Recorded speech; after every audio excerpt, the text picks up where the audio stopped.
તો દેશની રાજધાની દિલ્હી બાદ અમદાવાદ શહેરની હવા પણ સતત ઝેરી બની રહી છે। અમદાવાદનો એર ક્વોલિટી ઇન્ડેક્સ છેલ્લા કેટલાક દિવસોથી સિવિયર લેવલ પર પહોંચી ચૂક્યો છે। એક્યુઆઈનું સ્તર સતત ગંભીર શ્રેણીમાં પહોંચી જતા લોકોને શ્વાસની બીમારીમાં વધારો થઈ રહ્યો છે।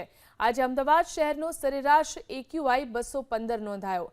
આજના દિવસે સૌથી વધુ વાયુ પ્રદૂષણ થલતેજ વિસ્તારમાં નોંધાયું।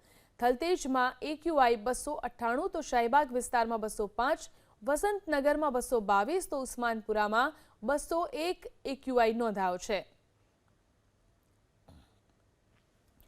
તો અમદાવાદના વિવિધ શહેરોમાં જે વાયુ પ્રદૂષણ જોવા મળી રહ્યું છે, બોડકદેવ, મણિનગર, ચાંદખેડા, વિક્રમનગર, આ તમામ વિસ્તારો છે અમદાવાદમાં કે જ્યાં એક્યુઆઈનું પ્રમાણ વધી રહ્યું છે। ગ્યાસપુર, સીપીનગર 1, કઠવાડા, આ તમામ વિસ્તારોમાં વાયુનું પ્રદૂષણ સતત વધી રહ્યું છે। બોડકદેવ કે જ્યાં 198 એક્યુઆઈ નોંધાયો।